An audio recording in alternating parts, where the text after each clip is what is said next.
All right, ladies and gentlemen, welcome to today's video. Welcome to the Gamer Dad channel. Thank you very much for tuning in. The conversation is still on. It's one that I've been having with the community a long time ago or a long time coming. And we've been talking about the possibility if there should be another Division follow-up game, not necessarily the Division Heartland, but something along the depth, quality, all of the above that the Division currently has in the Division 2. And some have said they prefer or they would prefer that the Division 2 be a game that continues to build upon the systems that are existing, adding DLC to it, adding a lot more content, and so on and so forth. In fact, some people have mocked the Division and said, oh, can you believe there's only been one DLC in, 3 years since the game came out? And all of these concerns are quite understandable. When you're playing a video game or when you're invested in a video game that you enjoy, especially a live service game, it leaves room for these kinds of, content pieces to be dropped. But when you're not seeing those content pieces, then there's cause to be a little bit concerned or at least wonder what in the world might be going on. So here's the question, and I think one thing many people have not necessarily considered is the day, age, and the nature of the game called The Division itself. Now, the Division 1, in the time that it came out, it had a target of the systems, the consoles that it was actually pretty much going for. If you think about everything, initially, that game, in my opinion, was to be targeting the Xbox One and the PlayStation 4 and even the PC platforms with the hardware that were available at that day and at that time.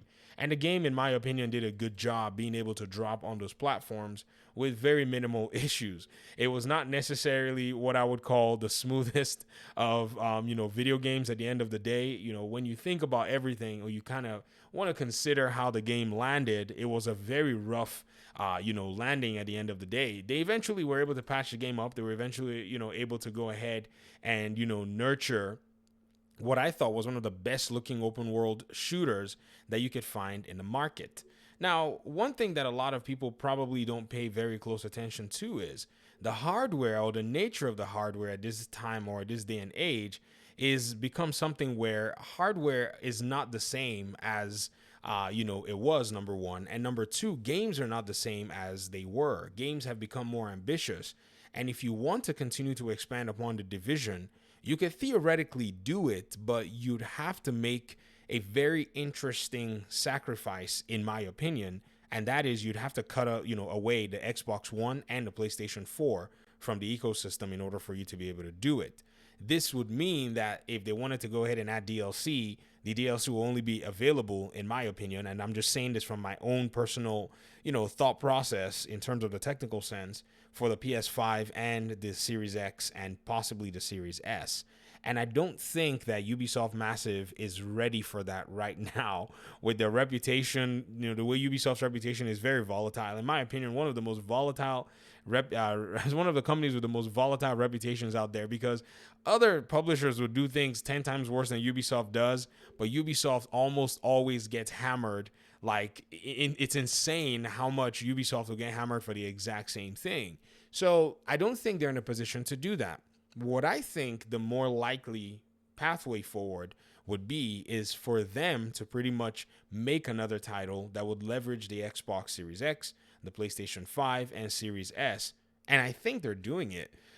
If you think about it right now, okay, let's go ahead and just posit some of what's going on. So Avatar, Frontiers of Pandora, was announced to be in development before the PS5 or Series X was ever announced. You think about that, right? It was actually first rumored around 2017 before Ubisoft Massive came out and mentioned that they were in the pipeline developing this game. Now, at that time, the consoles that we had are not the consoles we have now, but when the game was slated to be released, eventually the developers seemed to change their tune and went ahead to declare that it was only going to be in the current generation of games. So this drastic turn, in my opinion, should have signaled to a lot of people that it appears that the development of video games and the ambition and the quality that want to be delivered by these developers is more than likely, or in my opinion, no longer going to be able to be accommodated by these old consoles. And so if they were to maybe want to go more or go further into this Division universe in this quality, a new game is in order. Because you can almost count on it too that the Star Wars game is going to follow suit. A lot of things are going to pretty much, be that direction right now. And so the likelihood of getting more expansion with the division currently is very low, if at all. Is maybe we'll just say highly improbable, because that's not something that you probably want to do. You think about even other games within the industry, like Cyberpunk 2077, the developers pretty much signaled that they were not going to be supporting the PlayStation 4 for any further DLC. And this is a game that's a single player game. This is a game that doesn't even have the online aspect and the complexities that the Division has. Granted, the Division runs a lot of its processes on servers and so on and so forth. And this is, this gives the game the capability to be able to do a lot more. But still, your machine, pretty much your console, would still have to run things like animations, run your character, load parts of your, aspects of your world, and so on and so forth. And if the machine is old, then it's not capable of getting the job done. And then seeing that now people have tasted this quality, 60 FPS, and even higher frame rates for the Division at this point, it is something that I strongly believe that everyone, in my opinion, is going to be in a position where they're looking forward to this quality whenever there's another project or a DLC coming out. Now, the final phase of this conversation is the game's current state. On PC, on console, the game has been going through a lot of crashes. These crashes, in my opinion, I think are also as a result of density of the game. Warlords of New York DLC, also a lot of the different things that have been added, like the Summit, Countdown, the second raid. These things are all, physically present worlds that load on different machines. And at some point in time, the game is going to reach a saturation point where you can't necessarily add any more of these aspects to the game, unless, of course, I'm just misunderstanding how these games work. But we've also seen Destiny go ahead and sunset items and sunset aspects of the game because, according to the devs at Bungie, this is what they told their own developers in their community, that the game itself, in terms of its infrastructure, could not support anymore. So they had to sunset aspects of the game to be able to deliver new content.